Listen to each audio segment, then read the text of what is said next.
नमस्ते दोस्तों, सत्ता और समाज के किस्सों में आपका स्वागत है। मैं हूं आपका साथी श्रवण छात्र। दोस्तों, संविधान निर्माण समिति की श्रृंखला में जिन जिन महापुरुषों ने हरियाणा की तरफ से संविधान निर्माण में अपना बहुमूल्य योगदान दिया, हम उनमें से 7 लोगों पर बात कर चुके हैं।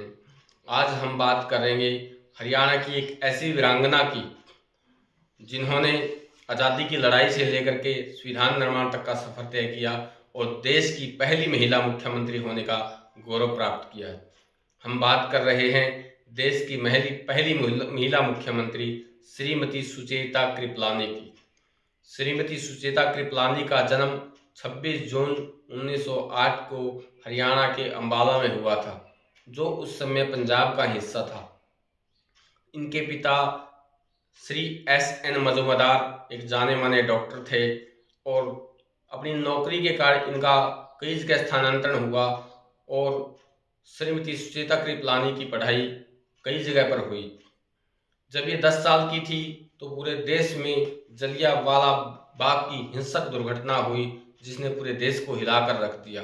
और अपने पिता के मुंह से अपने दोस्त के सामने इस घटना का जिक्र करते हुए इन्होंने सुना तो इस घटना ने इनके दिल पर गहरा प्रभाव डाला। इन्होंने अपनी ग्रेजुएशन की पढ़ाई दिल्ली के रामजस कॉलेज से की और MA की शिक्षा दिल्ली के सेंट स्टीफन कॉलेज से की। उसके बाद आप बनारस हिंदू विश्वविद्यालय में इतिहास की प्रोफेसर के पद पर नियुक्त हुई, लेकिन जो आपके दिल में क्रांति के लिए ज्वाला दधक रही थी वो कम नहीं हो सकी और आप प्रोफेसर की नौकरी को त्याग करके देश की आज़ादी के आंदोलन में कूद गए।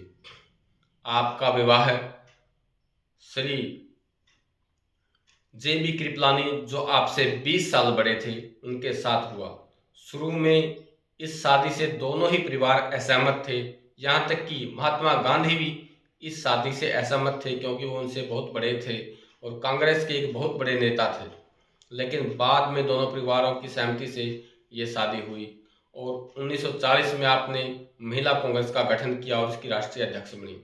1930 में आपने महात्मा गांधी के सविनय आंदोलन में भी भाग लिया।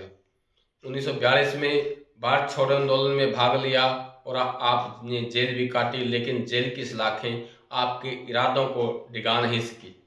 1946 में आपकी प्रतिभा को देखते हुए भारत सरकार ने आपको संविधान निर्माण समिति का सदस्य नियुक्त किया गया और आप संविधान निर्माण समिति की प्रारूप समिति की उपाध्यक्ष भी रही।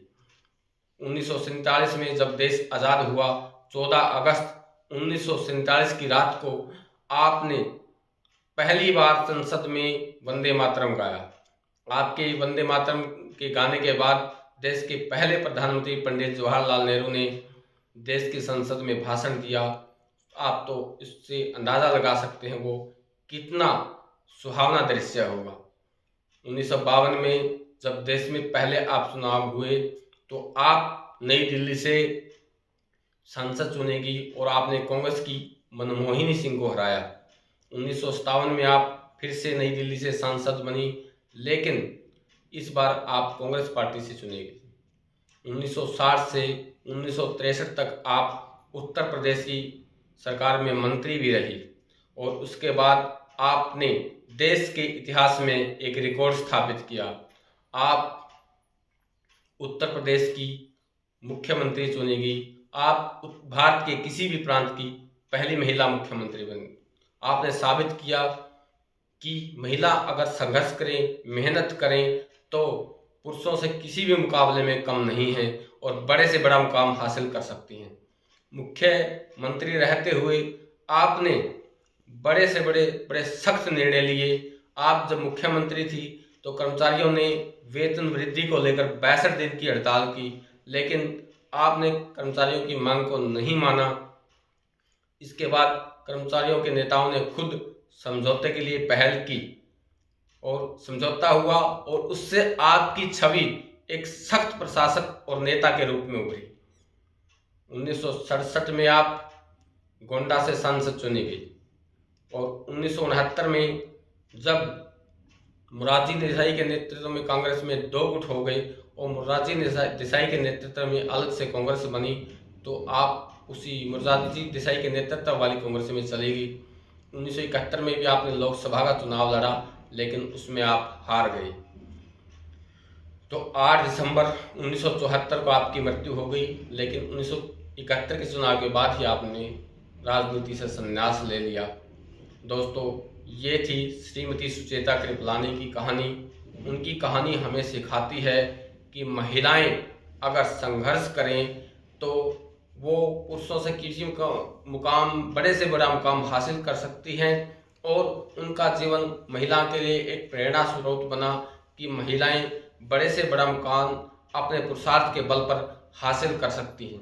अगर आपको मेरा चैनल पसंद आया हो तो इस चैनल को लाइक, शेयर एवं सब्सक्राइब करना ना भूलें। अगर आपको और किसी महापुरुष का जीवन जानना है तो कमेंट बॉक्स में अवश्य लिखें।